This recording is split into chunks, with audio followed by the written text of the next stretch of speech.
Going the distance with local sports. This is the X Sports Network. For the best meal from south of the border, head to Cocina Real in Puente Grande for lunch and dinner. With a wide array of mouth-watering entrees, there's something for everyone on the menu. And you can't forget the cheese dip. They'll treat you like family, and you'll never leave hungry. Make Cocina Real Mexican Restaurant and Puente Grande Mexican Restaurant your choice for authentic cuisine, located in Lawrenceburg, Tennessee.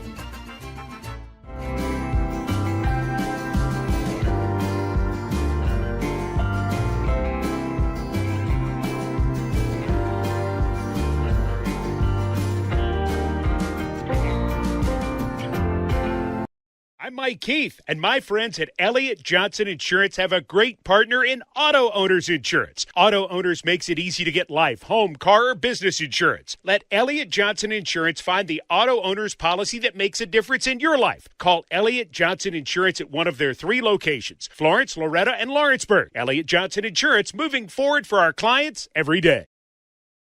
Welcome to Employee Resources Credit Union, where you're more than just a number, you're family. We provide financial solutions that rise above those of traditional banks. With roots stretching back to 1964, we've served 4 generations during constant industry changes. We're known for our low fees and incredible rates. Join us and experience the credit union difference. BRCU, not for profit, for service. Comprehensive care with a compassionate touch. That will always be the guarantee at Encompass Healthcare in Etheridge, Tennessee.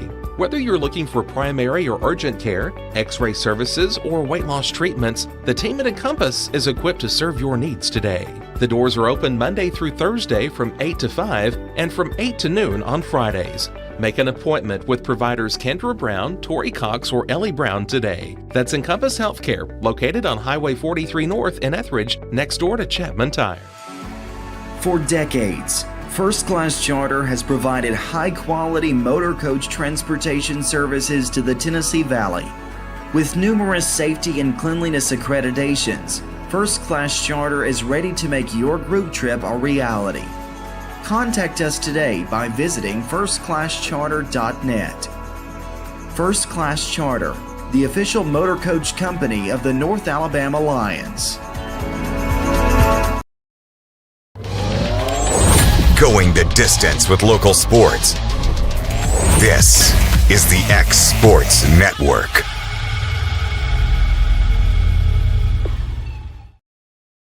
And welcome to X Sports Live, brought to you by C&B Linen. AJ Good here with Michael Marks. Dusty Kaiser unable to join us. Clint Brazier is at a golf retreat. I don't know. He's hanging out by the beach, taking in the sunset, even though it's dark outside, all those things. Gotta love daylight savings. I don't know what Brazier's doing down there. He's having a good time. He's getting a much needed breakaway. But Mike, we've got the first round of the playoffs just literally tomorrow. For those who don't know, Lawrence County will be at Ray County. Dun, dun, dun, dun. Breaking news. We are going to be broadcasting.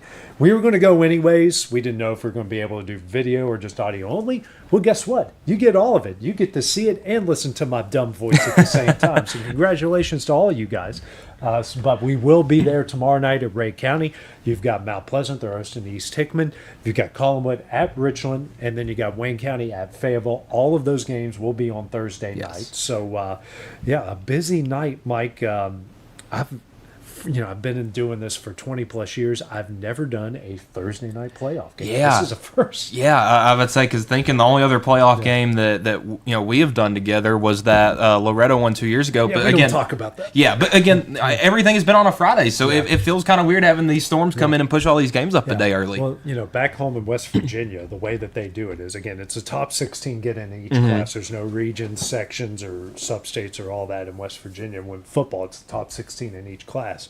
So the home team picks the site, the visiting team picks the day and time.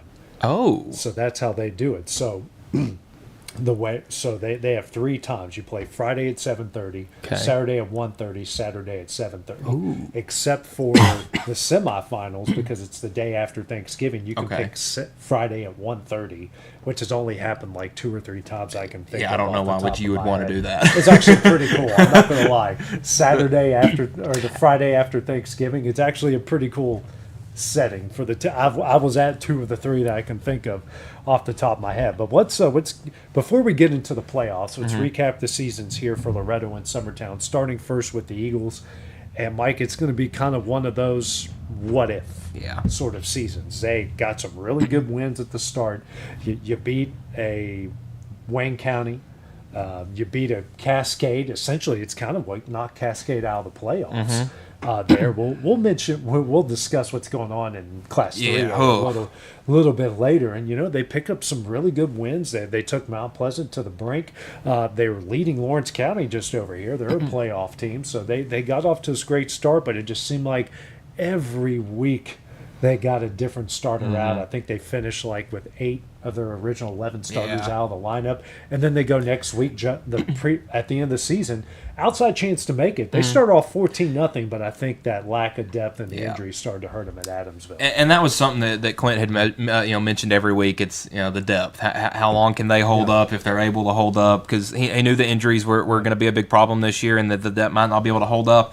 And you look, they were in line for a playoff spot coming out of that game at Loretto, but after that, just tough game at Richland, tough game at Adamsville, and same thing at Riverside. Just weren't able to hold up. Yeah, it's going to be one of those they probably think about for a while. Yeah. It's just they pile up. You see it at every level of every sport. That the more you can handle a couple. That's natural. That just happens at every sport. Throughout the course of the season.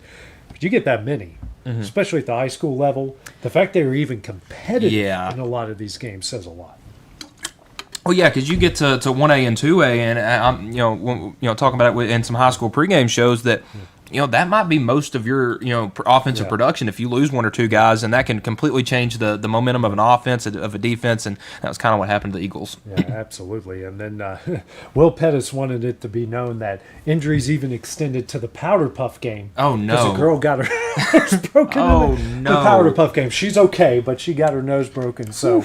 It's injuries affected everyone that tried to play football at summer. Yeah, I was about to say they might be happy that the season's over. Give everybody some time to heal. Over at Loretto, I know they had a tough one there this past Thursday, against Mount Pleasant, and it's a season when I was talking with head coach Bryce Glass, I think the day before their game, and he said he just he couldn't wait for them to not necessarily see the season come to an end, but I understood what he meant. Like he wanted to move on, past a rough season. I know he had a lot of seniors, a lot of guys that saw a lot of success. Yep. I haven't dug into the numbers. It could be the best. It's definitely teetering. The best one of the best senior classes, if not the best senior class in Loretta history, and you hate to see that their senior year ends the way that it does. And there's a lot of things, transfers, injuries, and that sort of stuff. But he couldn't wait to get to the off season because he's got a really good sophomore class. He played a lot of freshmen and sophomores this year. You saw the growth, you saw the development. They had a really good stretch there in the middle of the season. Beat a Scotts Hill, beat a Collinwood team who's in the playoffs now. And they showed a lot of growth. The score doesn't always indicate what's going to happen, but you can see what happened this year really kind of pay off down the road. Yeah, and obviously going 2-8, it's hard to try to find some good things there. But a lot of these losses, like the week 1 to Cornersville, that was a game that they were in till the very last play. Riverside, the same thing. I think the Adamsville game, it was a lot closer than the score indicated. I feel like they could have beat Bolivar. So this was a team that was right there in so many instances.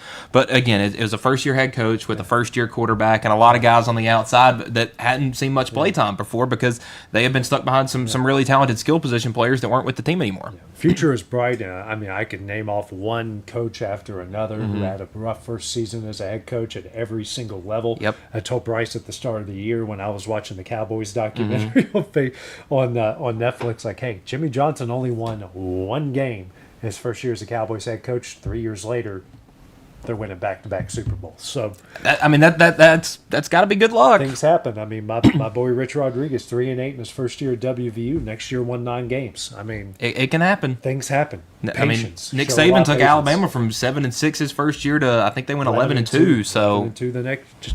Just show patience, yes. people. This is like it's an old saying, but it's a true saying. Like when it comes to stuff like this, it's a marathon, Yes. not a sprint. Now let's get to the playoffs. Lawrence County, for the first time since 2015, Mike, gone to the postseason, and they draw the region champion from the opposing region in Ray County. So they get to make a lovely 3-hour, 20-minute trip over to Evansville, EVE in Sville. I'm not even going to try to spell the rest of that, but they're going to have. It's a tough. You're in 5A. Yeah. You're the second highest classification.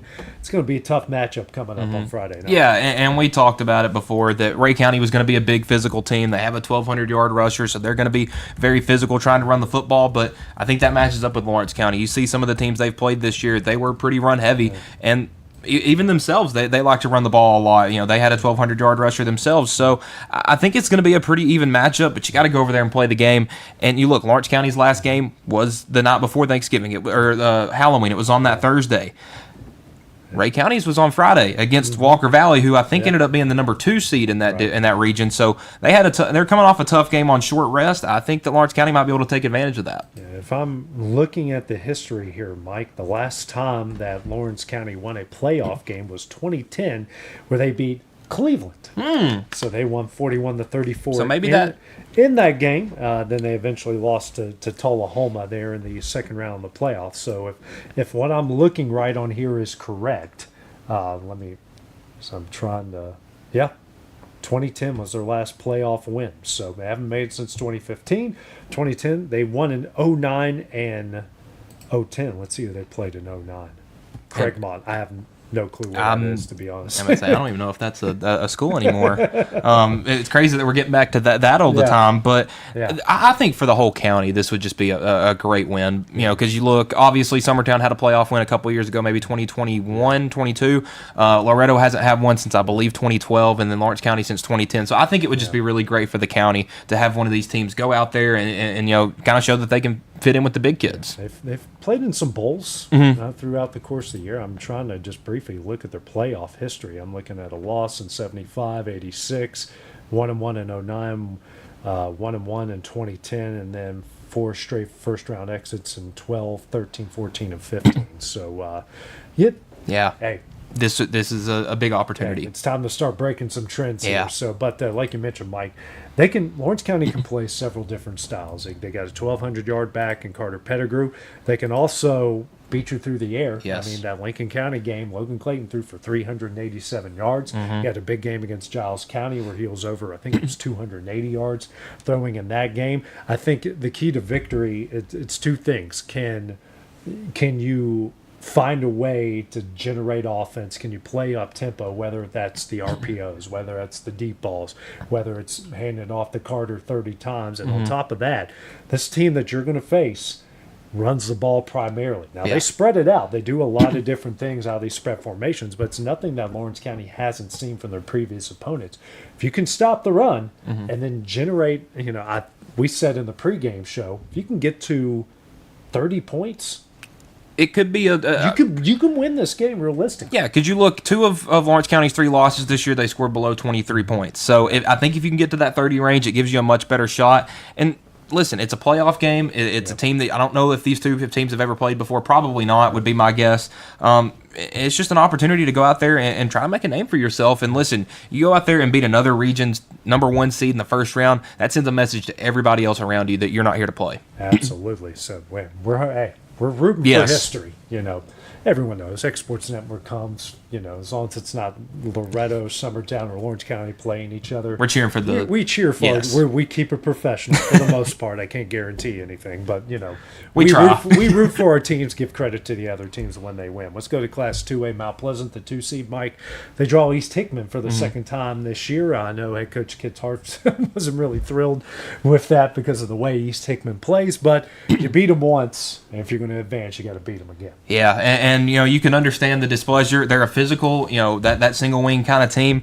So it's going to be a physical matchup for Mount Pleasant, and they're kind of dealing with some injuries at this point in the season, but so is everybody else that's probably below 4A.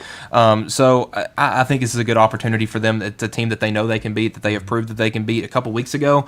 Just do it again and try to make it to the second round. Yeah, and moving up to Thursday, so you avoid the weather, and just East Hickman single wing team. They limit your possessions. They want to beat you 3 yards in a cloud of turf, or a cloud of rubber pellets, I should say, since they're on Mount Pleasant's field. But you got to get stops, and they're going to limit your possessions. Yes. You got to take advantage of the possessions you do get. But the thing about Mount Pleasant's offense is they can get up and down the field in a hurry. They got a ton of speedsters. They looked really good last week against Loretto. If they can avoid the mental mistakes, because there were a couple of plays in that Loretto game where they would have a false start on a 2nd and 10 that would just be a drive killer or a 15-yard penalty after a punt. Just little things like that. If they can avoid it, play heads up, smart football, they should handle this one with no problem. Yeah, let's go in the Class Single A. We got a good one over in Linville in Giles County, where you've got Richland hosting Collinwood, 2 old rivals. The Trojans at 3-7 back in the playoffs. Got some big wins at some good times. A couple of upsets when you beat a Hollow Rock, and at the time was an undefeated Hollow Rock Brewston, and then you beat Perry County, get yourself there in the playoffs, and then Richland, after a slow start to the year, Mike, really turned it on and got some really good, impressive wins down the stretch. Yeah, we've mentioned the freshman quarterback, pretty much every week at this point, and once he got through those first couple of starts, man, their offense has been putting up points, and I think the thing that's helped them the most is how much their defense has stepped up, giving up 7-8 points a game. That's going to be tough to beat when you can't score more than once. Yeah, when you look at the teams that they beat, the Fayettevilles, the Moore counties. I mean, you go beat Eagleville by 30. Yeah, that's an impressive win. That might win. be the most impressive win on that schedule there, to go beat Eagleville by 30, because nobody does that. I don't care how good you are. I mean, our teams have played Eagleville a lot, and they didn't go well. they don't go well, no matter how good or how bad that they are. But this Richland team, back-to-back region champions for the first time ever in school history. Nick Patterson has got that thing going over there. Yeah, and I think the craziest part about this, that I don't know how many people are talking about, they've switched quarterbacks. You had a freshman. You had a senior last year. You have a freshman, record-breaking senior. Yeah, and then you bring in a freshman that ended up being better than this guy. The way you can change regimes like that with your quarterback and still stay that successful, I mean, that's major props to that coaching staff. Yeah, absolutely. Good, great season they have. Looking to continue it. Collinwood, you know who they are. Wing T. They're going to play power football. They're going to be physical. Collinwood, who, in a way, has kind of had Richland's number. I know Richland had a really good team that went in there on homecoming a couple years ago. And Collinwood just has this way they do things, like they get like random explosive plays, whether it's a pick six or a scoop and score or a random out of nowhere kick return for a touchdown. If you're them, you need something like that. You need a wild break. You need a ball to bounce your way. And they've had success doing that, and they're going to need a little bit more of that, obviously, coming up tomorrow night. Yeah, Collinwood definitely would have benefited more from playing on Friday, trying to play through that weather. But with them getting these games in before the weather moves in, I think it just benefits Richland too much. They have too much talent, too much skill, that I don't think that they'll make enough mistakes to allow Collinwood to stay in this one. Those playoff games, I've been to a couple there at Richland. They can get weird. They're fun. Yeah. They can get weird, but they're a lot of fun. Yes. They pack that place out, and you got to park by the gas station, by the elementary school. They do things right there. Wayne County's also in action. They've got to go to Fayetteville City. Wayne County's kind of had an up and down yo-yo type of year, but they've got some. Speaking of Richland, they beat Richland on opening night. They've gotten some good wins, throughout the course of the year. Obviously, last week beating a rival in Collinwood, and Fayetteville City still good, but they're not the juggernaut that they've been in years past. Yeah, definitely a down year. Like I mentioned in the pregame show, winless outside of their region. And the one thing that Wayne County hasn't done is put together back-to-back wins this season. They won last week at Collinwood, so the history would tell you that they're not liable to win this one, but they do have a common opponent, them in Fayetteville, that being Richland. Fayetteville got beat by Richland by 3 scores. Richland won Wayne County beat Richland. So that would also tell you to lean towards Wayne County. if they can avoid making some dumb mistakes, because obviously it's going to be a tough game on the road, then I think that they can stay alive in this one. Their play style allows them to control the clock, control the tempo, and I think that would be something that could get under Fayetteville's skin. And limit explosive plays. Fayetteville's always going to have talent. They're always going to have athletes. They've got the ability to break an 80-yard run before you know it. They can limit that. And also, one thing, Mike, we talked about it off air, said it jokingly, but it's absolutely the truth. I don't think there's a better team in the state of Tennessee in a yard to go situation, because as many years as I've been here, Wayne County, I think, leads the entire state in quarterback sneak touchdowns. Yeah. I mean, Derek Willis, their head coach, needs to go to coaching clinics and teach everyone how to run a quarterback sneak, because every time it's like a half a yard or first and goal, fourth and goal at the one, it's automatic because of what they do. I would say they're one of those teams that if they need a foot, they'll give you three. I mean, they're really good at that, and it's always been that way. Wayne County's going to be tough up front, and I just think that plays into their favor. When you want to win a playoff game, you got to be a physically tough team, and I think the Wildcats have that. And some other things locally going down. Basketball practice is started all across the state of Tennessee. Mike, you got to visit Loretto on Monday. Yeah, I think it was fun to go see a team on the first day of practice because it's a team I'll be following this season to see, kind of how they make some jumps, and it's a lot different for on Loretto on the girls' side. There's not a Weathers on the team, and it's been the first. Yeah, it's the first time in forever. I don't know what we're gonna do because you just pencil in a Weathers. Yeah, for the past 8 years. Yeah, I think it has been 8 years. So Carly Alley played senior freshman year, so 7. But you even before that, you had Kenzie Weathers and her series and sisters and stuff like that. So there's been a bunch that whole time. So it is going to be different. But on the girls' side, I think they're confident. They're young. They a lot of new pieces that are going to have to play a little bit more. But they seem like a really tight knit group. A tight knit group. I got that from the first day of practice. And the boys, it's going to be a slugfest with them because they have some seniors, but it's a lot of young pieces. They lost a lot from that state championship team. You lose 4 of your starters. The one you're bringing back was kind of banged up during that time, so he didn't necessarily get to fully handle those moments. But they got a good group. The seniors they got with Mason Tidwell, Kylan Wilkerson, Kaysen Springer. They bring in Grant Fisher. They're going to have a bunch of talent with those guys. It's kind of just what's going to come with the depth because right now it's a big team with 20 kids, but how many of those are actually going to be able to make it on the court? And then we'll be visiting Lawrence County and Summertown coming up next week once we get through this kind of first round of the football playoffs. And and also on Friday night we are going to be doing the Mustangs Madness on YouTube. So it'll be me, Malin Fisher, there doing that, and it's just going to be to recognize some of the old teams from Loretto that have won state championships, and then also introduce the new teams. They're going to have a little alumni game. Some current MLB guys could be in there. So just something you might want to keep an eye on. Yeah, it'd be a lot of fun. Check that out Friday night. Yes, Friday at 6. Okay, there we go. And again, when you take a look at the rest of our teams, Lawrence County lost a lot on the boys' side. Obviously, Alex Bedford is playing Division I baseball at the high. He could play D1 football. Let's be real. At the highest level there at the University of Tennessee. Also, a couple starters. Colton Tucker as not retired. What's the word? He's graduated. Yeah. Well, I guess you could say retired. He's a good player, and so they're having their place a lot there. The girls got a lot coming back. Got some of these middle school girls coming up, so it'd be interesting to see how they handle that. You look at Summertown, a state tournament team that lost a couple big scores, but they've got all their outside shooting coming back from this past year. And then the boys, I think lost 1 or 2 guys, and the bulk of their leading scores. Well, you don't have a Kurt Burleson, right off the top of your head, but you got those Sherman twins coming back. You got all these other guys that can fill it up.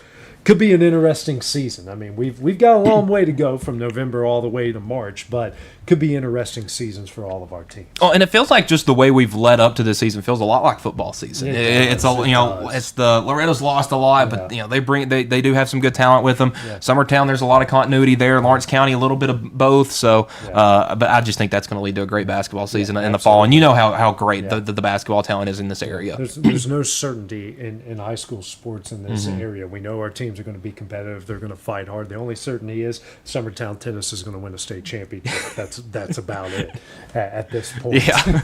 Summertown Tennis and Summertown Golf for the most part. And also shout out over at MTSU, Blair Vargas over in Waynesboro started on opening night for the Blue Raiders. So we knew she was really good. So for those who have watched her, and she's played literally all of our teams in this area. That's not a shock that she's starting at that high of a level. Yeah, I remember there was I had a couple of Loretto Wayne County games over the past couple of years, and just getting to see her and Allie Weathers and some talent like that get the battle on the court one-on-one. It's special talent, and glad she's at MTSU trying to make a name. I saw one of her former teammates, Emma Bryant, at UT Southern. She had a couple big shots last night, 6 points in their win against Oakwood. So it's good to see not just our Lawrence County players, but from Wayne County, Murray County, all across our northern Alabama team to see them do something special. Well, Mike, coming up next, unfortunately, we got to talk some Tennessee football. We got some big things to talk about. Me and him both were literally opposite ends of the stadium,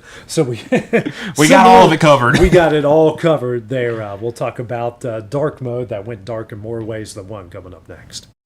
Flooring sets the tone throughout your home. For flooring that makes the right first impression, start by choosing us, Floored by Justin. A one-stop flooring destination. Our new location stands alone for unequaled customer service and selection. Owner Justin Story's mastery of custom hardwood inlays means every room can have a custom look. Discover how the right choice of hardwood, laminate, carpet, or tile can set the tone in your home. Contact Floored by Justin today. The Summit of Lawrenceburg is the premier senior and assisted living community in the region. The Summit makes it home for you or your loved one with diverse suites that welcome and encourage community, plus gathering spaces, neighborhoods, daily activities, and a wonderful staff that supports you every day. Hi, I'm Tara Blue. I'm the new director of the Summit, and we would like to invite you and your family to come and tour our facility. We would love to see you here.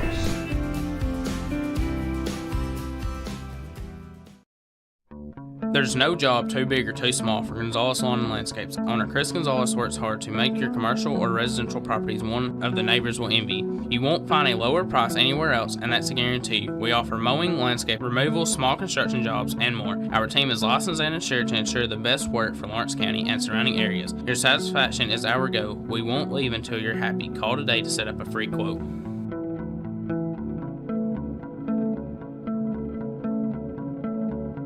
Make your property rock and roll with services from G&S Excavating, specializing in white sand, compost, mulch, topsoil, landscape gravel, and steel landscape edging. Turn to the pros who know how to make your project shine with years of experience. The best part is they're locally owned and operated.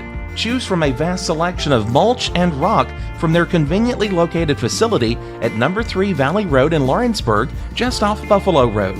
Phone 931-279-3841 and get started today. Hey, this is Phil Hooper. Get the look you want for your favorite school, church, or business with apparel from HD Ink Screen Printing in Leoma, Tennessee. Got a logo you need embroidered or screen printed? Let HD Ink give you the professional look that sets the bar in today's world. We do fundraisers and custom designed apparel and so much more. Call today, 931-201-2961, or come see us at our new shop located at 26 Ingram Road in Leoma. Remember, HD Ink for the look you want and the look you deserve. A moment in real estate with my dad, Jeff Hood. You know, I get asked a lot about what the market's going to do. How's the real estate market? I've been selling real estate for a long time, and nobody has a crystal ball. And you know what? When it's your time to buy or your time to sell, it really doesn't matter what the market's doing. It's your time, and you have to do something maybe. What makes a difference is the agents and the experience that go to work for you. We're Keller Williams Hood Company, located here in Lawrenceburg, Tennessee. We can help. Hood Company, powered by Keller Williams, the #1 name in real estate. Going the distance with local sports. This is the X Sports Network. And welcome back to X Sports Live. AJ Good here with Michael Marks. Mike, we've gone through the local side of things here on X Sports Live. Now it's time to get into the game that me and you were both at this past Saturday. It was dark mode, had everything going. You had the awesome uniforms, you had the awesome light show. Gosh darn it, they brought out Johnny Knoxville. Yeah. Well, I don't know if you saw it, but on the sideline, I saw a picture after the game. Half of the Rock and Roll Express was there with them. I mean, I don't know if you saw it, but behind us, in my section, there was one of the boxes behind us had Theo Vaughn and Morgan Wallen. I mean, the stars were out. I did see that. Tony V was there. Peyton Manning was there. I mean, the stars were out in full force for this. They met the Rock and Roll Express. Why didn't they tackle Johnny Knoxville at midfield? I don't know. It was Ricky. What's his name? Ricky Morton. Yeah, yes. He's the one that still can walk. Yeah. The other guy can't. Him and his son had taken a picture with Johnny Knoxville. I saw after the game, but. When I saw him when we were in the upper deck, like it's so funny to see the generational divide because all of us were going, and all the little kids, had no idea. Everyone from like about 15, I'm like, who's that? I'm like, dude, just type in, Bull and Jack A. And watch Johnny Knoxville go. Like, and I showed my I'm not supposed to say this, but whatever. I showed my niece some of his clips. She's like, what an idiot. I'm like, I know. That's what made it so great. Exactly. It was funny because I was talking to the guy in front of me before the game, and everybody was turned around. I was like, what are they looking at? It's like, I think they said Morgan Wallen's back there. And it was funny that the guy said this. He goes, I'd have been more excited if Johnny Knoxville showed up. And then like 5 minutes later, he walks out, and we're both just going crazy. It was before the game was really, really fun. I'll just leave it like that. It was great. You got a favorite? Well, can we say? No, we'll just say, what's your favorite other word than donkey?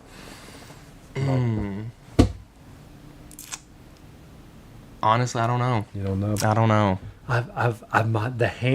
The opening scene in the third movie, The Hand, not the big one where they're exploding through things, but the first scene when he goes, it's called the high five. Yes, and he pulls it out, and he gets Ryan Dunn, and he gets Danger Aaron convinced to bring in a tray full of soup.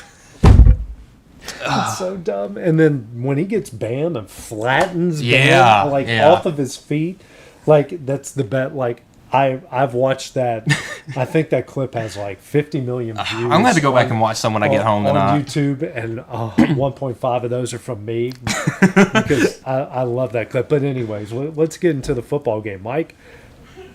I think Tennessee in every big game, especially against ranked teams, starts off the game with a touchdown. Yeah, they have. I mean, it's kind of their thing, and especially against a team like Oklahoma. I mean, Josh Heupel was going to have an Oscar-worthy script written up from that first drive. And he did. And he did. He got held. That pass interference on like 3rd and 17. By the way, what are you doing? Yeah, Oklahoma DB, what are you doing? Yeah, I would say they had it dialed up on that first drive, but you could tell starting around that third drive when you're trying to get that run game going, and it's 2 yards every time. You couldn't break a 7-yarder, you couldn't break that 8-yarder, and I'm sitting there. I was like, we got to be patient with the run game because everybody behind me is throw the ball because we had thrown the ball really. But they also had 3 safeties deep because they knew that was all we knew we could do at that point. Just props to Oklahoma's front seven. They made it incredibly hard on Tennessee from they had a bunch of switches and stuff like that had our offensive line protection confused, and they did not allow us to get the run game going at all. They didn't. But give Tennessee credit. They made adjustments like really quickly. Yeah. Those crossing routes and the deep ends were there all night long, and it was the only thing they were hitting consistently all night long. I hate that crossing route that Kitzelman got called back because that was like the picture-perfect play call, and they call it back for an illegal formation. But it didn't get the run game going, but you had something going in the passing game. And, I felt pretty good when it was 10-7. They're going down the field. Okay, they're going to kick a field goal to make it 13-7, but Oklahoma's offense can't move the ball.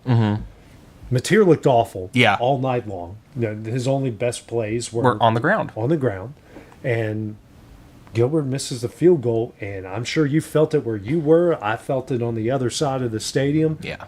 Game changed. When he missed that, the game changed. Yeah, and it's I hate to pick on the guy because he technically is first all-time in field goal percentage at the University of Tennessee, but man, when he misses them, he picks terrible times to do it. He doesn't miss the 50-yarder against UAB. He misses the 37-yarder against Oklahoma. It doesn't make any sense. Or the misses the 46-yarder to beat Georgia. I've had golf shots like that. Yeah. And a lot of people are ranting this narrative that why is Tennessee even ranked because they don't have a win versus a team with a winning record. You look, and pretty much every game had that one play where if it went opposite, that there was a good chance that you win that game. If you hit that field goal, you beat Georgia. Mm-hmm. And that, you don't throw that pick six. I think it's closer against Alabama. You maybe catch that ball on 4th and 1. Maybe it's a different outcome in this one. Hit a field goal. I mean, there was moment after moment that you could have changed this. Out of the fumble, that Oklahoma fumble in the third quarter, 3 and out. Yeah. What are you doing? Because you didn't take a shot either. You went backwards on first down, and then at that point you were just behind the sticks from the whole series. It just felt like they were ready. And the way I put it is that this was going to be a who wants it more game, and Oklahoma wanted it more. 100%. You couldn't have said it better. All 4 turnovers, the scoop and score that led to their first touchdown to tie the game, and then all 3 interceptions, like, Mike, they got like 30-yard returns off of all those. And you have this kicker that hits 3 51-plus-yard field goals, 51, 53, and 55. Yeah. And he barely makes them, but he made them. That's the only thing that matters. And it's not only did they want it more, Mike, dare I say they were coached a little better? They got out-coached here Saturday? I would agree with that because Tennessee up front has always had some problems with the offensive line. I feel like they can do really good against the Mississippi States and the Arkansas of the world, but once they face an Oklahoma or an Alabama or something like that, they start having problems. They were able to run the ball a little better in those 2 games, but that was the thing. Everybody knows that despite Joey throwing it 45 times for almost 400 yards, Tennessee is a run-first team. That's what they want to try to do, and I think Oklahoma was going to sell out to prevent that from happening because they knew that if Tennessee couldn't get the run game going, it wasn't going to allow them to play in as much tempo as they wanted. Yeah, and I just I brought this up. Kudos to Oklahoma. You did what you had to do. You hang on, I'm about to sneeze. Welcome to live TV, folks. But, kudos to Oklahoma. Offense wasn't great. They did end up with like 200 yards of rushing, but it certainly didn't feel that way. Yeah, no. Tennessee's offense was on the field a lot, but Mateer made plays when he needed to, and the defense was great. Special teams was great. Man, I brought this up to Brian and Taylor on Tuesday. I initially asked, is Heupel the next James Franklin? But I want to rephrase it to the current version of where Tennessee is now. Have they already hit the ceiling in their current version of what they are now? Yes, but not in the way you're gonna think, because the entire world is seen the 30 mad Tennessee fans that have microphones that are saying Josh Heupel needs to be fired. I think those people are idiots. I genuinely do. 100% agree with you. But I said it on my show Monday, the current coaching staff at Tennessee will not win anything of significance. They're going to have to make some staff changes. It's not the head coach, because everybody else thinks that as soon as there's a problem, it's the head coach's fault. There's a lot of coordinators. There's a lot of coaches and Josh Heupel has a bad habit of playing buddy too much. This guy's my friend, I'm not going to fire him. Yes.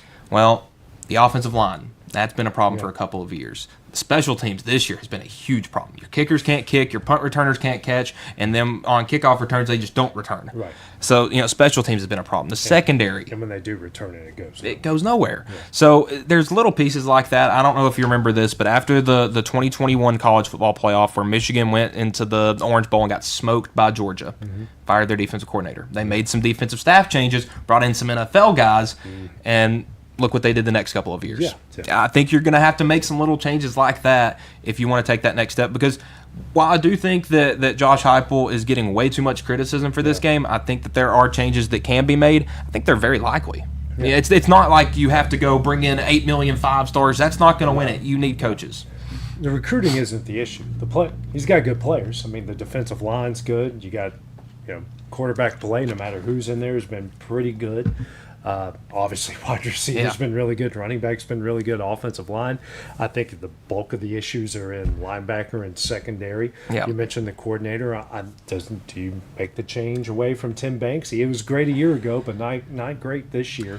Do you change maybe secondary coaches? Do you change linebacker coaches? Do you take away stuff from the special teams? And also on top of all of that, I think Josh Heupel needs to look inside a little bit, because one of the things you mentioned, they get the turnover. What do they do? Nothing. Yeah. They get the turnover against Georgia. What do they don't step on the throat. Nope. They kick a field goal, and it's only because Georgia gave it to them deep in their own territory. There needs to be some looking in the mirror of, okay, staff changes are one thing, but how I run a football game has to change. There are two things that he needs to do that every other big-time coach in the country has done. One, he needs to relinquish play-calling duties. No head coach should be making play. I mean, maybe they can have a final say in it, but no head coach should be doing the play-calling for their team. There's too much stuff going on, game management, situational stuff. You can't do all that. Time management, which he is awful. Always been an issue with which has been awful for him. You need to give up play-calling duties. I think that's the first thing. And two, it's the one thing I'm surprised Tennessee hasn't done. They don't have a general manager. A lot of these high-class programs have started bringing in guys every SEC team almost has brought in a guy that is tasked with building the roster. It's almost like an NFL thing, and I get that a lot of guys don't like to see that, don't want someone else building their roster. But there's a lot of guys that are doing that have not been good before that are good now. Indiana, Vanderbilt. I mean, Georgia Tech hasn't been good in a little bit. There are teams that aren't typically good at college football that are good now because they've made this move. That's the next step for Tennessee. I completely agree, Mike. And another question to ask. I know a lot of fans, we even said it on the show, and Clint and Dusty have also said it as well. We said 9-3, 8-4. That's what they're on pace for. That's still, and that was my expectation. I was more on the 8-4 side because I saw games like this happening on Saturday, even as far back as July. So I just don't know how to feel like that. That was kind of our expectations, and this is what they are. Yeah, my initial schedule preview that I did on the Exports Network, I had them 9-3, and I had it split, but a toss up either losing to Florida or Oklahoma. I had the losses to Bama and Georgia on there. I think they split those games. I didn't see Vandy being as good as they were, so that's definitely brought some concern. I don't think you need to start freaking out until you lose those Florida and Vandy games. If that happens, you go 7-5. Maybe there's some cause for concern. But look, this is a team that made the playoff last year. Lose your quarterback. He transfers. You bring a guy in the summer, pretty much, because Joey wasn't able to get back from L.A. to Knoxville until mid-June. You lose your SEC Offensive Player of the Year running back. Now, obviously, the receivers have taken a big step up. So, I don't want to take anything away from that. But you lose a bunch of guys from your front seven. Your best two corners are out for the entire season. Two guys that were probably all SEC level corners. You missed them for the entire season. And you're mad when you lose a game to Alabama or Georgia or Oklahoma, a very good team. I think Tennessee is almost overshot this year. But since they got to that level, everybody thought it was going to be a repeat of last year, and that just wasn't very realistic. Should it be Georgia? This team could be 9-0 right now, and it wouldn't be shocking one bit. No, you're 100% right. But we pegged them for 9-3, 8-4. They could realistically be 9-0 right now because all three of those losses they were absolutely in, and you can make a good. Alabama's probably the least likely of the three, just the way as Alabama was moving the ball. But Tennessee certainly aided in a lot of that there. You mentioned Vanderbilt, man. We said last week, Mike, that Vandy is just who they are, and you've got to adjust to them. They play the same way. Their defense does the same stuff. Offense does the same stuff. You got to adjust to who they are. That was not the Vandy that was at Tech. Now, that Vandy showed up in the fourth quarter. Yes. But that wasn't the Vandy for the first three quarters. But give Texas all the credit. Speaking of, well, they were breaking the neck for the first three quarters and took their foot off in the fourth. But Texas...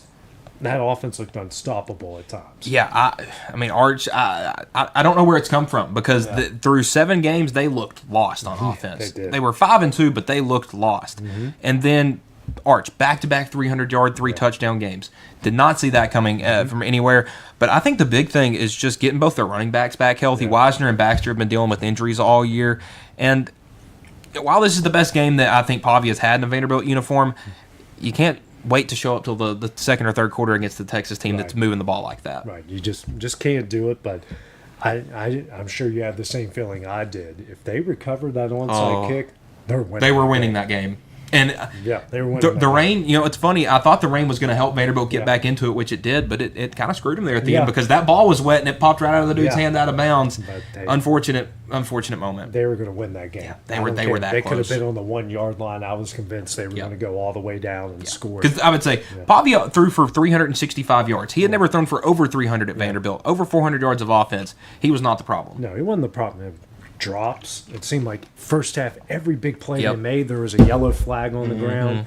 They just were very un-Vandy-like. Yeah, it's weird because that has been the thing that had been helping them all year was playing penalty-free football. But you have 8 penalties in this game.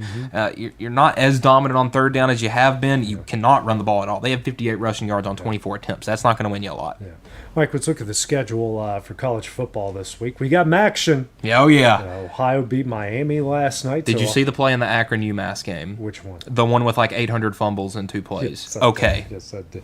That's just the embodiment of Tuesday night action right there. I love it. Akron did end up winning pretty big. Yep. Poor UMass. They're by far the worst team in the country. Ohio kind of getting at the top there in the East Division, beating Miami 24-20. Right now we've got, let's see if I can get a scoreboard update. We got 2 MAC games going on right now. You got Kent State and Ball State. Ball State's up 3-0. Toledo up 7-3 on Northern Illinois. Thursday night, Georgia Southern and App State, an old SoCon rivalry going down. UTSA at South Florida. Friday's interesting. You got Northwestern at USC. USC still in that Big Ten title picture. Houston at UCF. Houston's still trying to keep their Big 12 title hopes alive. They're getting slimmer. I think one team that's got a helmet on this table did something about those hopes last week. I've talked about it enough, but a big one, Tulane's at Memphis. And that one has got Group of 5 playoff implications on the line. That's the biggest one of the non-Saturday Yes. I would say Jeff Traylor went and pulled a miracle off last Thursday and just absolutely blew out Tulane at UTSA. His job was on the line. Yeah, and that killed Tulane's playoff hopes for this year almost certainly. But wouldn't you love to do something very similar the next week? You got that game at Memphis, and what can you do? Ruin their playoff hopes. And I think that we might end up seeing this happen in a very cannibalistic section of this American at the end of the season. And then something's going to happen, and JMU slides in the playoff. It's going to be something weird like that. Not if one team on this, They got it. Yeah. Hey, listen, JMU's a team that's got a brutal schedule down the stretch, too. I mean, these Group of 5 teams, it's funny because it was kind of just, it's going to be Boise last year. This year, it changes week after week. And listen, North Texas just had a really impressive win against Navy last Saturday, a game where their running back had 200 yards and 3 touchdowns. So they can really make things extremely weird in the American. You don't want to play Marshall on the plane crash game because they got they're wearing the all black uniforms. They're undefeated since they've done the all black thing. I mean, I think MTSU went in there one year either ranked or on the edge of being ranked, and Marshall handled them pretty good. So you don't want to be the team that plays Marshall when they're honoring the plane crash victims. Some other games to look out for in that 11 a.m. That game is at 11 a.m. Yep. I didn't know until I just looked at it. Indiana, Penn State first half looked impressive against Ohio State. Then Ohio State became Ohio State. Indiana got to go in there, and home or away, outside of Iowa, Indiana, it doesn't matter when they play. They've looked really good. Georgia's at Mississippi State. That one could be weird because Mississippi State finally got that win because they were in that spot where they weren't going to lose a game until they lost that first one, and then it was going to be how could they get back on their feet. Took to playing Arkansas to do it, but I think they got a little bit of confidence. And the one thing Mississippi State has struggled with this year is keeping Blake Shapen up on his feet. Georgia's not as dominant in the pass rush anymore. If you can keep him on his feet long enough, they got the speedsters on the outside that can make it happen. I mean, that game can get weird. It's only an 8.5-point spread, which feels really weird. That's an NFL spread. Yeah, that's a close game. Yeah, that game could get weird. Yeah, Mississippi State tends to play above their talent level a lot, so that game could certainly get weird. But the big one at the 11 a.m., it's BYU at Texas Tech, a top 10 matchup. Game day is going to be there. BYU undefeated 8-0, Texas Tech's 8-1, 5-1 in the Big 12. BYU's 5-0 coming off a bye week. Mike, it's $414 to get into this game. I think it's the most expensive game to get into this weekend, but it's safe to say they're both going to be in the Big 12 title game. But Texas Tech needs this more than BYU needs it. Yeah, because Texas Tech season's done if they lose this one. It pretty much is, because there's too many one-loss teams in the Big 12. I'm not sure how all the tiebreakers work out, but it would pretty much just set BYU up, scot-free to make the playoff.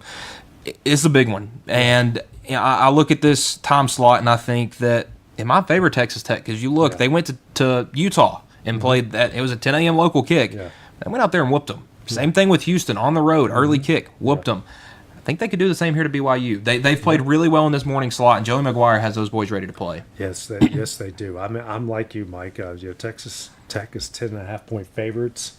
It feels like the game that Texas Tech just comes out, pants on fire, and just ready to crush anyone in their way. And it's funny because those Utah and Houston games are both on the road. They finally get one at home. Yeah. I've got a game from a year ago up here. Let me go to the rest of the Lawrence County James. There we go. Sorry about that. Ohio State's at Purdue. Yeah, and just write it in. Ohio State, 29.5-point favorites. Boy, they win the national championship and just got the greatest schedule of all time. I mean, they don't play a ranked team until Michigan at the end of the year, and who knows if they'll even be ranked by then. We knew it was going to be weak, but we didn't know it was going to be that weak. 2:30 though, Mike has got some interesting ones. A&M at Missouri. Man, Missouri's going to. They still got an outside shot at the playoff, but if it's going to happen, they need to win this game. Yeah, I'm not exactly. I think the SEC injury reports actually come out tonight, so I'll be able to check on if Bo Perbula is going to be able to play. But that one could be interesting because remember the game last year? It was at Kyle Field, and Texas A&M just absolutely blew the doors off of them. It looks like they're the team that could do it again this year. But Missouri is surprisingly, I mean, they've played to their competition every week. It doesn't matter if it's Auburn or if it's Alabama. They're playing right there with whoever it is. Right. I think that they could be a team that could give Texas A&M a shock. I mean, they still have the talent on the outsides to get it done. And I think that this will probably be more of a slower defensive slugfest because obviously Texas A&M has proved that they can play in those, and Missouri just as well.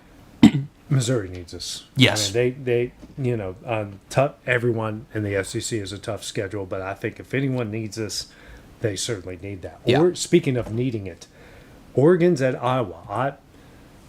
Oregon needs to win this game, but I think Iowa wins it. I'm with you. Oregon's 6.5-point favorites. It's honestly, to me, I think it should be the other way. Yeah. Because ask Indiana. You're going to that place is a buzzsaw. Ask every good team who's thinking about playing for a Big Ten championship or competing for a playoff. They go into Iowa, and it's just a different story in that place. Well, you look at Oregon's schedule. Who have they beaten? Sure, you beat Penn State early in the year. Well, they suck now. So you have a 6-point win over a team that ended up firing their coach 7 weeks into the season. Yeah. Then the next game, you lose at home to Indiana. Yeah, you go beat Rutgers the next week, but everybody's doing that. Yeah. And then you win 21-7 against Wisconsin. Who's terrible. They're terrible. So, I mean, I feel like Oregon's almost on the way down, so to speak, and Iowa has probably recently has more impressive wins than anybody in the country. Yeah. Close with Indiana.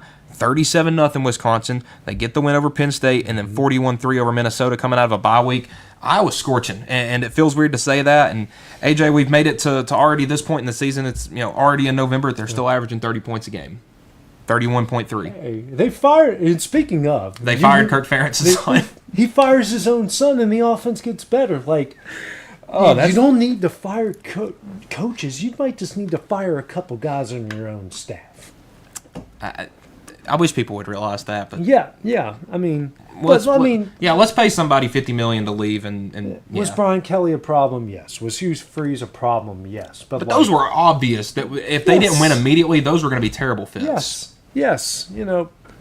Arkansas, they knew that with Petrino on there, he was going to be the next guy. It wasn't just a matter of if; it was a matter of when. But now they haven't won a game since he's been there. At their interim, do they go with him? And I will give James Franklin this much credit. He did cycle through a lot of he tried coordinators. He tried, but it was still James Franklin. Yeah, I would say James Franklin's going to James Franklin. Yeah, that's who it is. Miami's got Syracuse. Hey, $8 you can get into. It's more expensive to get an MTSU on the secondary market than it is Miami. That's bad. $8 to $10. Oh man, that Carson Beck is going to Carson Beck. He likes throwing it to the other team in big moments. He did it again, and I think that may have. I think he literally threw their season away this year. And Maury Cristobal, I'm sure you saw the stat. He's Yeah. got like a 278 win percentage in November through December. Yeah, it's like he is, Crazy. 750, 800 win percentage Yes. through October, and then you get to November, Yes. December, and it's, 1 out of every 5 games. You can't do that. You can't do that. And Because I heard a lot of people complaining about Notre Dame being ranked higher than Miami in the college football playoff poll because they have the same record and Miami beat them. Well, Miami's lost 2 out of 3 to unranked teams. Yeah. Notre Dame's won 6 in a row. Yeah, and Notre Dame's beating better competition than what they're losing. Yes. to. Because NC State is a much better team than SMU. I will Right. just say it. I don't care if they've played this year and the outcome said differently. I think NC State's a better team than them. Auburn with an interim head coach is at Vandy at 3 o'clock. Vandy's definitely, they still got an outside shot. There's still that Tennessee game there lingering. As long as Tennessee's got a number beside their name and Vandy beats them, they stand a really good chance of making. Hey, Tennessee got in with a 10-2 record last year. There's no reason that Vandy wins out. They don't get in. Yeah, but, Diego Pavia had kind of been Hugh Freeze's kryptonite all the way back when he was at New Mexico State. No more Hugh Freeze anymore. What does that mean? I think Vanderbilt's just got too much in this one. Auburn, talking with some guys around here earlier in the morning, I think Auburn realistically has a top 5 or 6 talent program in the 100%. SEC. But they have such inept coaches that they are just handcuffing their talent, and I think it's going to. I don't think that an interim coach is going to change that too much. They might come out and play a little bit hotter this Saturday, maybe 2 or 3 touchdowns in the first half, but I don't think they have enough to hang out with Vanderbilt. Enough inept coaches there too. And another question that we can ask here, Mike, is we heard someone talking about it. I was listening to something when I was setting up all of this here earlier. Of all the jobs, I'm hearing a lot of people say Auburn would probably be the last they want to take. Yeah. Why would you? Why would you? Well, and it's another thing I talked about this morning. You look at their last 2 head coaches before the Harsin and all that stuff. Gus Malzahn, first year was 2013. Yeah. Next year he's in the national championship game. Yeah. Gene Chizik, first year is 2009. Next year's in the national championship game. That is completely unrealistic to expect nowadays. When Gus was top of the world one season, bottom of the about next, to be fired the next, top of the world about to be fired. Like the moment you sign your name on the dotted line, you're on the hot seat at Auburn. And shoot, at least at Florida, they give you a little bit of leeway. I would say they let Billy Napier go 6 and 7 a couple times before they fired him. a little bit of leeway. But if Auburn, like you've got the moment you walk in, you say the wrong thing to a donor, that guy's doing something behind your back to get you fired. And I don't know if we were listening to the same guys, but listening because John Summerall is one of the names at the top of that list. And I mentioned to you before the show, why would he not want to go to somewhere like Kentucky where he can lose games for a couple of years, build his team up because he's not an offensive guru. He's not the guy that Auburn wants to go up and down the field 50 points a game. But, is Auburn going to be able to get one of those guys anyway?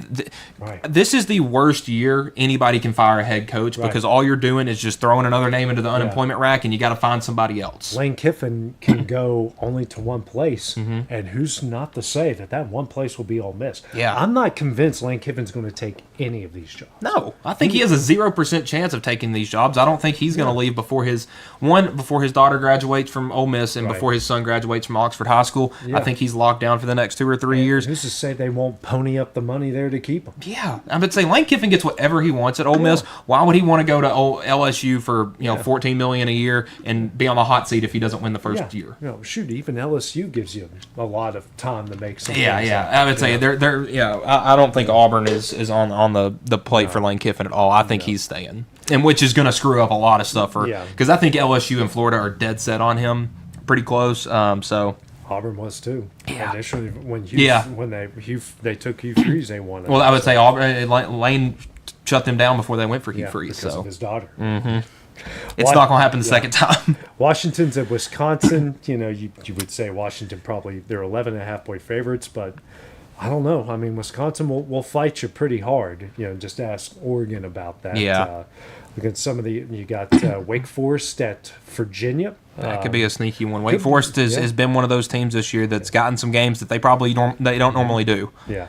They're only 6.5-point favorites at home in that game there. But for right now, a lot of people only have Virginia as the ACC's lone representative in the playoff. I'm pretty much thinking that the ACC is a one-bid league. Yeah, and I don't think it's Virginia. I do not get the disrespect. They dropped Georgia Tech from what they were 7th or 8th in the AP poll to like 17 now in the playoff poll. That is extremely disrespectful. I think if you put Virginia and Georgia Tech on the same field right now, it's not the outcome that those numbers would suggest.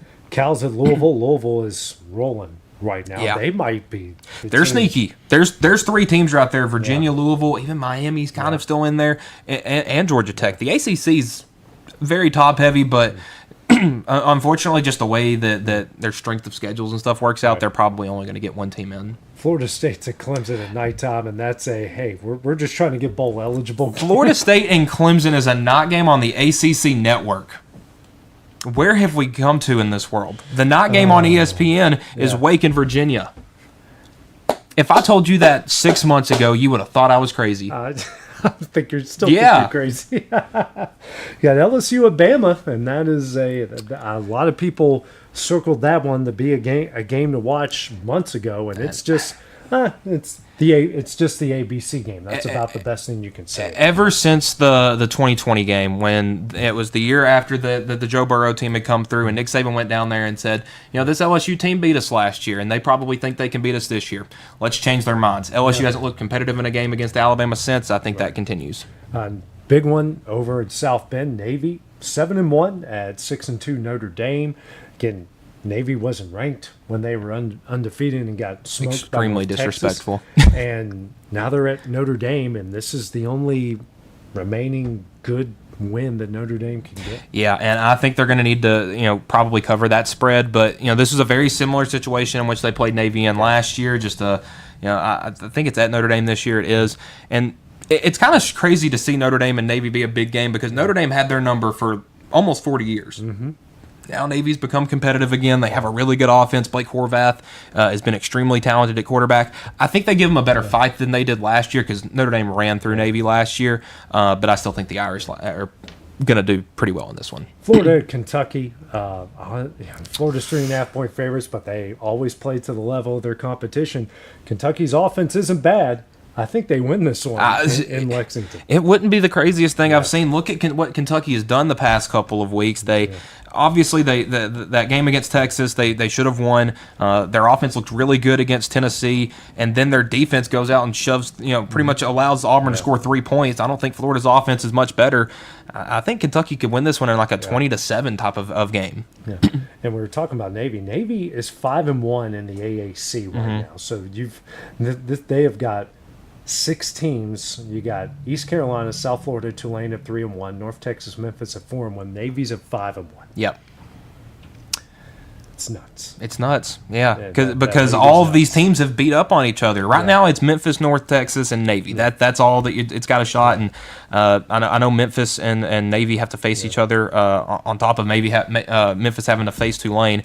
If Memphis wins out, they have completely earned that playoff spot. I'll say that. In the ACC, you've got Duke, SMU, Louisville 4-1, Pitt and Georgia Tech at 5-1. Pitt's in the top 25, and Virginia at 5-0.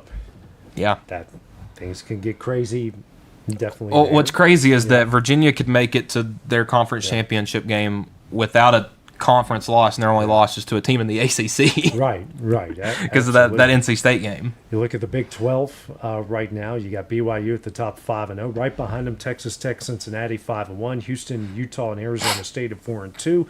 Pretty much right now, this conference or a spot in the championship game is BYU's to lose. Cincinnati does play BYU. That could straighten some things out. Texas Tech remaining as BYU, UCF, and West Virginia. So more than likely they win out after that part. Yeah, and I think this could get really weird if BYU beats Texas Tech on Saturday because it's going to be a BYU Cincinnati Big 12 championship game because BYU plays Cincinnati.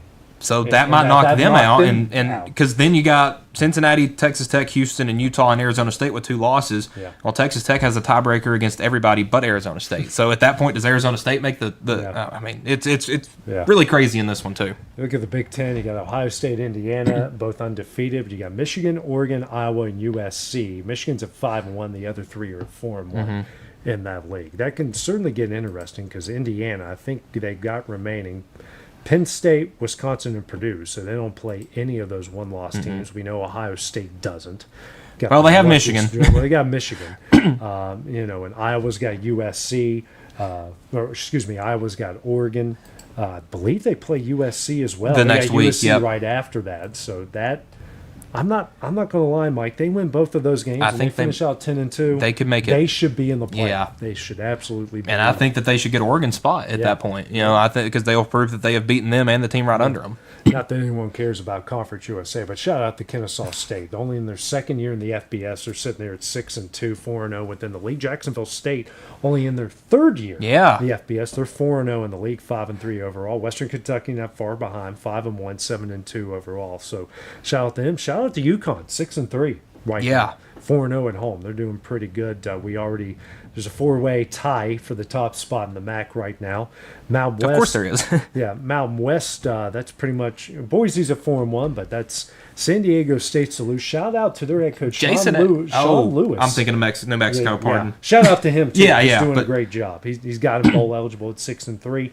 But Sean Lewis, who was fired by Coach Prime at Colorado, goes to San Diego State. Certain things happen, Mike. That might be your playoff team. He needs a lot to happen. I would say because you look at the remainder of San Diego State schedule, it's not easy. You got Hawaii, who's been really tough this year. Timmy Chang's really turned them around. Boise State is still tough. They've got 3 losses, but they're still a tough team.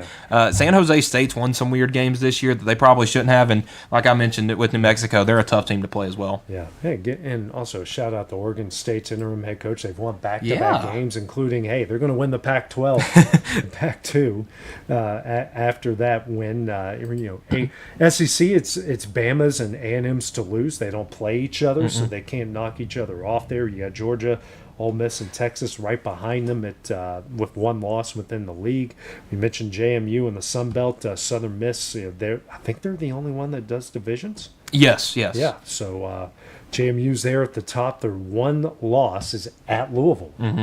And that Louisville that was I think that was a 28-14 game. So it was pretty close. Yeah, it was a close game all the way through. Yeah, absolutely. Well, coming up next, Mike, we'll finish off the show. We'll talk some wrestling and get into our rants when we return here on X Sports Live, brought to you by CMB Linen.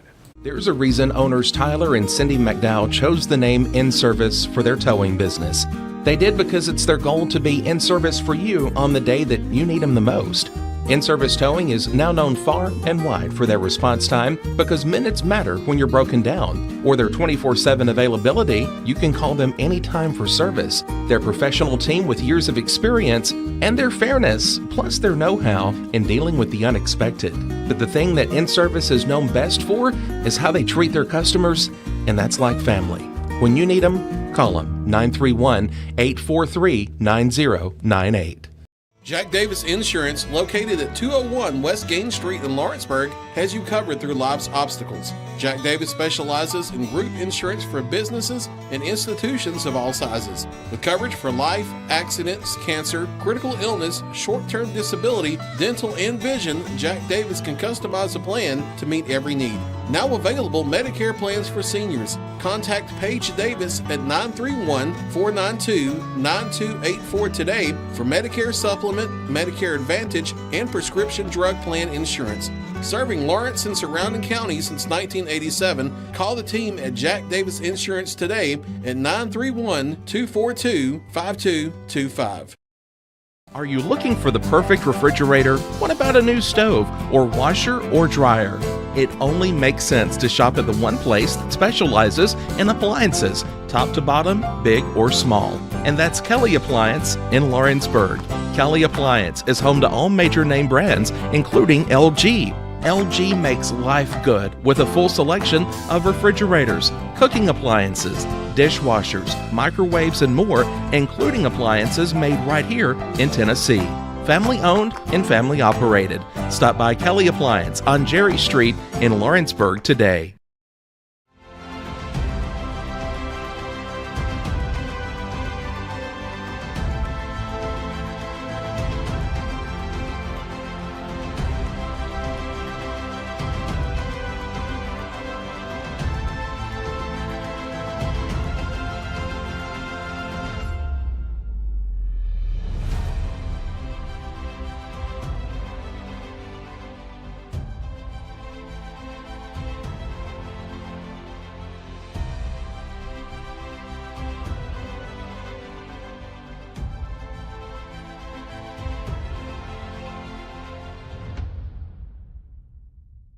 At Lawrenceburg Federal Bank, we're proud to be locally owned and operated because we're not just a bank, we're family.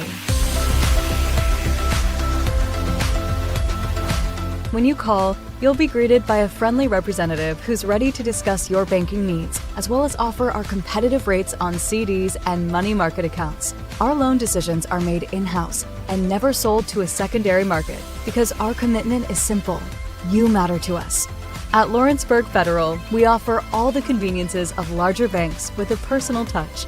Join us at Lawrenceburg Federal Bank, where community, trust, and service come together.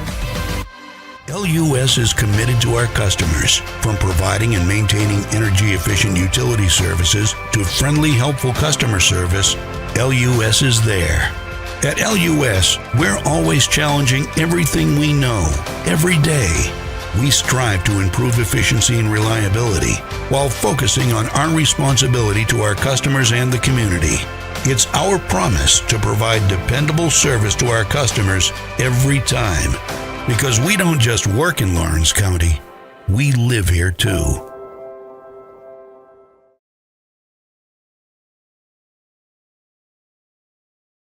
Make your lawn a legacy. At Legacy Lawn and Landscapes, we put more than 16 years of experience into your goals. We won't meet your expectations, we'll exceed them. We offer consultation, installation, maintenance, hardscapes, construction, and land clearing services. Owner John and Jamie Brewer with their team are dedicated to providing the highest quality landscape services to commercial and residential clients in Middle Tennessee. Service, teamwork, results. That's how you leave a legacy.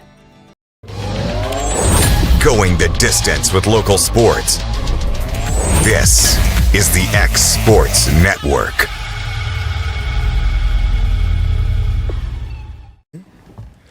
All right, Mike. Well, we're back here on X Sports Live, brought to you by CMB Linen. We're going to talk a little bit of wrestling. We just come out of Saturday night's main event. CM Punk, Jay Cargill, new champions. Nothing shocking out of that at all. I would say, I think if you just took a normal WWE fan and showed them that four match card and said pick your winners, it would you knew that every single one of those was happening. I had a slight indication that maybe they were going to give Jey Uso another title reign, but it just didn't feel right at the time.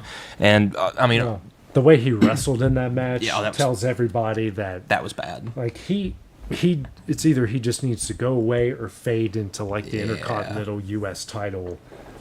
Send him to SmackDown. Yes. I mean, I get saying that's like sending somebody to purgatory almost, but that roster needs some more talent, and I feel like it's too bloated on Raw right now for what they're trying to do, because there's like 10 things going on, and now Logan Paul shows up. I mean that they're setting up War Games, and I get that, and Logan Paul's perfect for War Games. Oh yeah, that was made for him. I get it. You're supposed to boo the heel, but I kind of like the guy. He wrestles good. He plays the heel like perfect because people do naturally hate him. Yeah. So it does work out in a lot of ways there. It's Roman Reigns is going to get involved with this because of his hatred for the Bronze, and who knows if Seth's faking this injury and whatnot. He's going to come back. But it's interesting to see how the War Games. I don't know how the women are going to shape up. It's going to be interesting to see how the men shape up in that situation. I think for the women's side, we might be seeing a Damage Control. Reunion because we saw the moment where the Kabuki Warriors walked by, that's right. Or they came out and like beat up Charlotte and Alexa and but they didn't beat up Bailey, so I think there could be something going on there. Not exactly sure, but there's a lot going on right now. My bad, lady. We're gonna get this right. We've been talking for a while, so the show. We actually did our pregame show. You will see before your football games. The one football game on our network tomorrow. So these games have been running all during that time, but. We talked Dusty and Clint and I just too much. Jay needs to be out of that. His wrestling has been terrible. You've got a limited window here with Punk. It looks like they're going to go to the Braun Breaker route. He's not a good promo. Yeah, and that's the thing. His wrestling is good. It's not great. It's not ever spectacular, but he needs Paul Heyman to talk for him. You need your world champion to kind of stand alone a little bit. You look at some of the renowned worst champions of all time. It was guys that were terrible on a mic. Jack Swagger, Alberto Del Rio. It wasn't because they weren't great wrestlers. They weren't perfect, but it's because they couldn't cut a promo. And right now, Paul Heyman has to do all the talking for Braun Breaker. He can throw a sentence in there, but he's kind of like Jey Uso, except he doesn't say yeet. Yeah.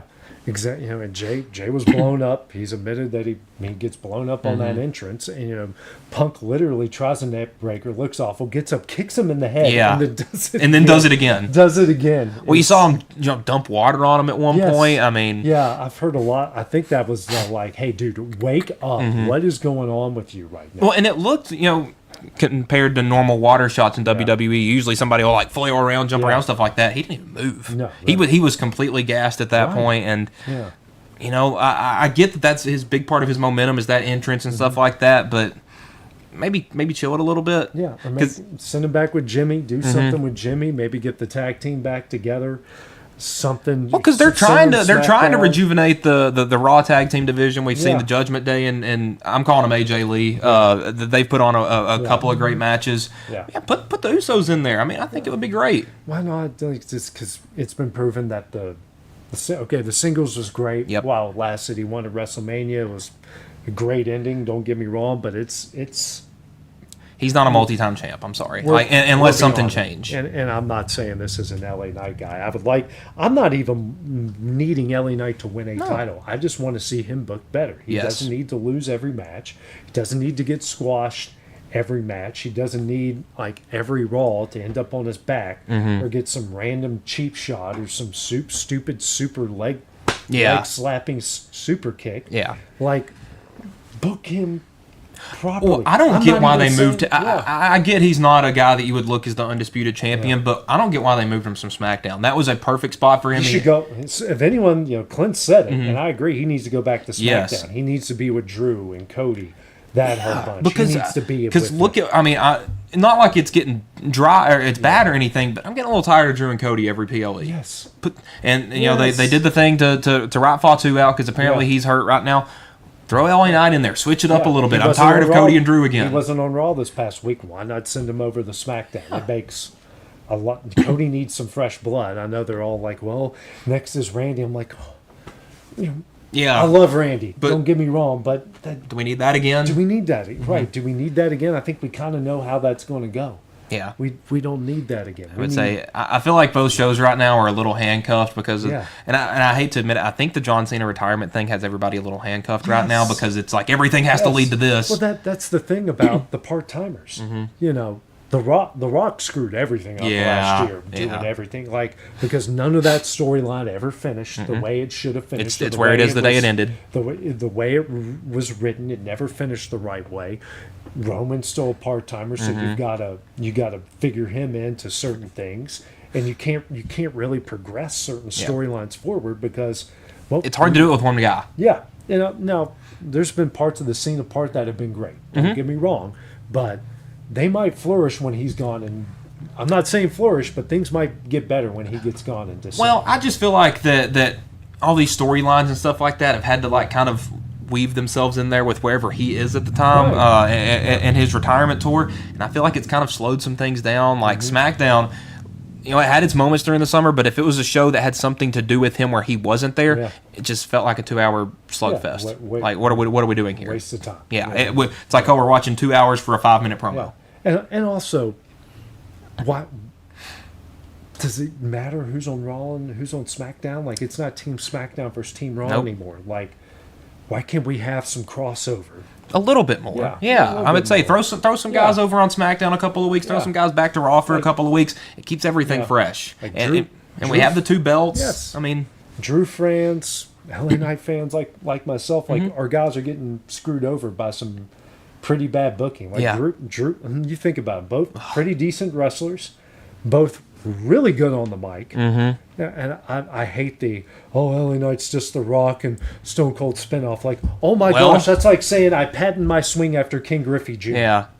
Oh, that guy sucks. He's like Michael Jordan and LeBron James. Okay. Kobe's just a Mike wannabe. Yeah, that won him how many titles? Exactly.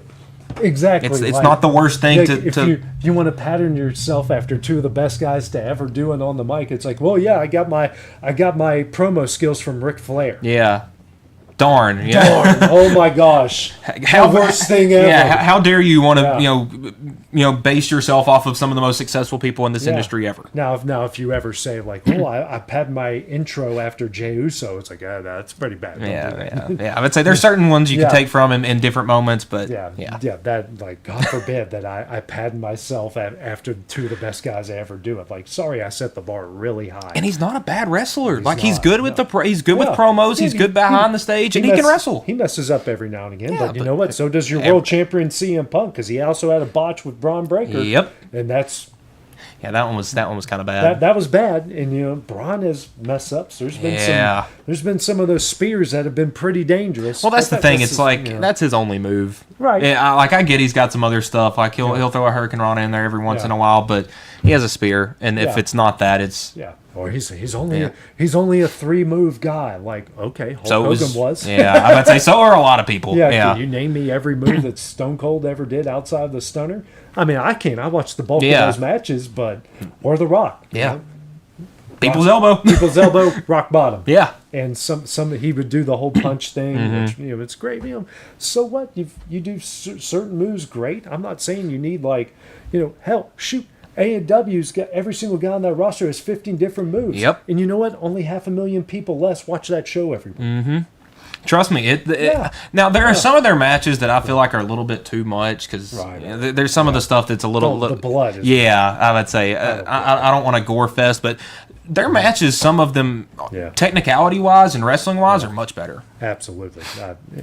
I went to their show over in Nashville. The Blood and Guts, even though there was parts, most of that show was just like a normal wrestling show until the Blood and Guts. But there was a couple parts I was like, no, dude, do not do that. Do not need to do that. Especially at the end when I legitimately thought someone was about to be lit on fire. I'm like, no, you do not need to do that. Like, it is not worth it. I only paid $25 for this seat. You don't need to do that. Yeah, I'd say I watched the Drew and Cena or the Drew and Punk Bad Blood Hell in a Cell fight last night.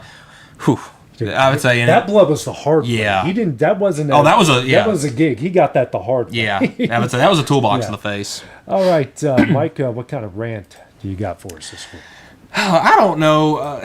Just driving on I-40. That could be my rant every week. That could be because this was back earlier, like like week 2 of the high school football season. I'm driving up there that night, and I get to Gordonsville, where it wanted me to get off the interstate because there was some construction, and it was let everybody pull out in front of you day there. I sat on a half-mile strip of road for probably 45 minutes. It was terrible. I could rant about driving on I-40 every week. That's really all I've got right now. To give an instance, so I decided to go through Chattanooga. My in-laws left at the same time. They went that way, and we beat them by 25 minutes. And I sat in Chattanooga traffic for a little bit, and we still beat them by 25 minutes. I will say, I drove there after Loretta and Adamsville's football game. I didn't get to Knoxville till about 3:30 in the morning, but... weren't a lot of people on the road, so that was a peaceful drive. That's a different one. Well, my rant. We're going back to high school football, and I might be able to bounce this one off of you. Yeah. Just I'll let you start though. Well, what do you got? Well, it's going to be this thing. Okay, so for those who don't know, Giles County won the region. Congratulations! They had a tough start to the season. Man, they bounced back big. They beat a really good Lincoln County team that we saw, and so they won the region. Congratulations to them. The team they were supposed to play, Chattanooga Central, has forfeited their game. They didn't have enough healthy players, so Giles County automatically moves on to the next round, and we'll get the hosts no matter who they play, McMinn Central and Pigeon Forge. This isn't an anti-Giles County rant. I'm just going to throw that out there. This is more about Chattanooga Central, but my rant is that it's multifaceted when it comes to this. You look at it from the Giles County side that in one way you can say, okay, well, we can get healthy. That we don't have to worry about playing on Thursday or playing on Friday. That's one way to look at it. There's another way to look at it is that was going to be an extra gate that could have been, I don't know how much money they pull in per week, but throwing out a number, let's say it's $2,000, $3,000, not counting concessions. The fan base shows up pretty well over there, especially in the postseason. When you miss out on that, you miss out on a chance, just like you mentioned, Mike. There's to play a game. They've played. Listen, they have played every week consecutively since that last loss against Watertown. They had a bye week, but they've come out of that and they have played 1, 2, 3, 4, 5, 6 straight weeks. We're trying to make it 7 and keep it rolling. Now they just had to stop. Rest is a real thing. Yes. We see it at every level of football. The NFL, college. How many of the teams on the bye week in the playoff won? Yeah, none of them. None of them. Yeah, all 4 of them got beat in the first round. Yeah, not saying that that's going to happen to them in the next round. They stand as good a chance as any to be sitting in the quarterfinals, if not the semifinals. Got to see them in person. They're good. They're good. They're certainly good enough to get there. But there's that part of it. But my part is the Chattanooga Central part. You don't have enough healthy players. What did we talk about at the start of the show? How injured Summertown was all throughout the course of the season. They still played every game, Mike. And if they were in the playoffs, they would be playing on Thursday or Friday. No doubt. No doubt. And you could say that for every team around here, at least in this area, the southern Middle Tennessee area. It's a bad look that we're like, hey, we don't have enough, we're not coming. Yeah. And it's and you're telling me a 3A school doesn't have enough players? Yeah. A 3A school doesn't have enough players? Because that's 600-700 kids in your school at that point? You don't have enough players. And you don't have 12 guys, 13 guys you could bring out here? Yeah, I get it. It's a 4-team region. You're automatically into the playoffs. I get it. You win 1-9. But you can't field 11 guys to throw out there. Shoot, knowing how good Giles County is, you're going to have a running clock in the entire second half. They'll probably play their JV guys and, at least keep their first team guys in the rhythm in the first half, and you can get out of there pretty quickly. But it's not only that part of it, Mike. They have now, because of the forfeit rules. Is there something? Oh. No, I was just keeping an eye on what was going on. Not only that, you forfeit the game, but because you forfeited in the playoffs, it's supposed to come with a 2-year postseason ban. The TSSAA knocked it down to 1. You tell me you can't find 11 healthy guys. Columbia Academy forfeited their last game because they didn't have enough healthy guys. Like at that school where you can recruit, and especially in today's day and you can age, recruit it even more, even if you're a public school. Just don't get caught. Yeah, just don't get caught. I mean, people do it. Yeah. I mean, we all know they do it. Just don't get caught. Yeah, exactly. You can't. Again, I don't know the dynamics over there at Chattanooga Central. They automatically get in, doesn't matter how good or how bad that they are in that region. But you can't find 11 healthy guys. Yeah. Let's just go out there. It's not like, Giles County's going to throw out 5,000 reverses and you talk with their coaches before the game and say, hey, we have 11 guys. That's it. Yeah. Can we keep this one on the lighter side? And I'm sure that they there would want to be go healthy into the next week anyway. Exactly. And to bounce off this, there's too many classifications in football in Tennessee. Number 1. You go through any other sport, baseball through volleyball, basketball, it is 1 through 4. Yeah. Why in football is it 1 through 6? I get there's probably a couple more football teams than there are for some other things, but put it 4A. Sure, it might suck because there's some regions that are going to have 7 or 8 teams. Yeah. You don't have this problem because there is always going to be one below you. And let's go to maybe on to the TSSAA side of it. Okay, this is something they need to visit now, because this is now turning into a problem. Yeah. This isn't. We saw Columbia Academy. You've seen Chattanooga Central. There's been other instances throughout the course of the season where teams just aren't healthy enough at certain parts and times. If this is a playoff thing, if you tell them, hey, Sunday you realize you don't have enough players, you tell us, okay, that's fine. Now let's find a replacement. Yes. Let's go to a replacement. Okay, Chattanooga Central's out of Region 3. Let's go. Oh, shoot, I clicked on 2A. I did that last time. 3A. Okay, well, you've got Chucky Doak. I hope I'm saying that right. They're sitting there 4-6 overall in the season. You go to Region 2.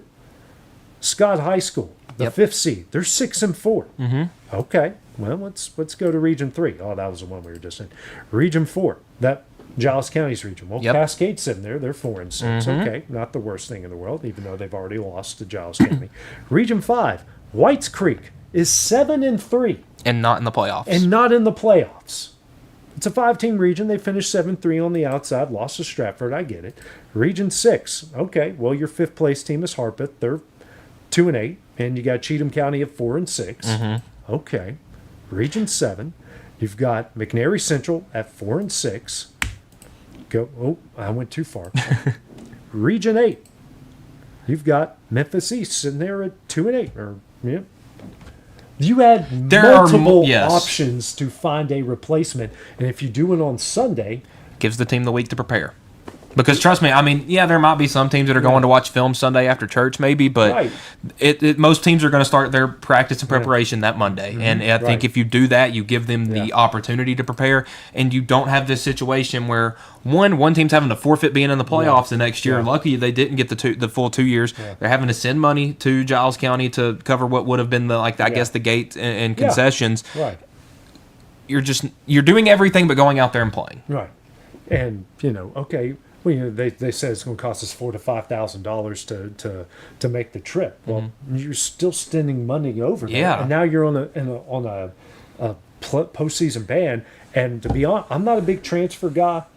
I've got 2 kids, not even close to this age yet.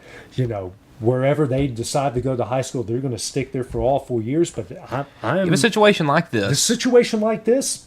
See ya, pal. Yeah. Like. Because imagine you're a junior on this team or a senior, and this is going to be your last game, and maybe you're hurt, maybe you're not, and your coach says, "Hey, we're going to forfeit. We don't have enough guys to go out there." You're heartbroken because this was your last chance to get a chance to go out there on a Thursday night and play with your guys, and that's been taken away from you. And this could be a program damaging long-term decision. It's not just because then you have you have the kids transferring out too. You have kids that may have been going to this high school that are looking elsewhere now. It could take you years to recover from this. I'm not saying that they're a powerhouse.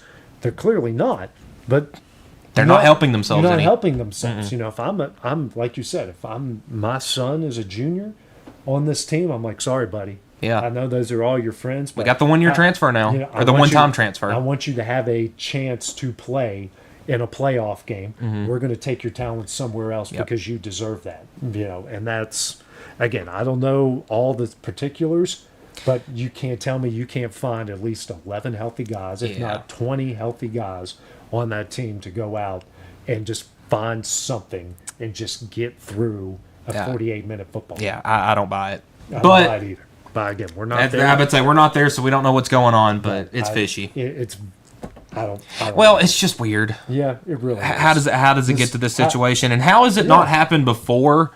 Back in any time in the last 4 or 5 years where you have a moment where okay, you get a committee together. This is how we prevent this from happening in the future. Well, I know there's other states, and I know I speak a lot on West Virginia because that's where I'm from, and outside of this area, it's where I've worked the longest. There's been a couple incidents where a team had to forfeit due to an ineligible player, or there's been a couple incidences where if the team didn't meet a certain academic threshold, they had to forfeit.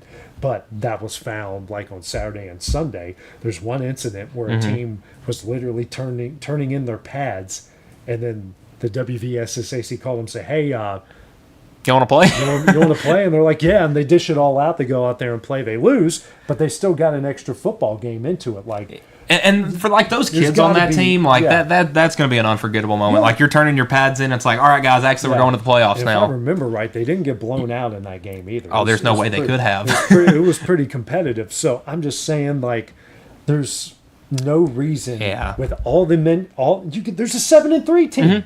That isn't in the playoffs right now, and a 1-9 team that did make it. Does Giles County beat them 99.9%? Probably. I'm never going to say 100% because high school football is weird. Do they beat that team 99.9%? Well, yeah.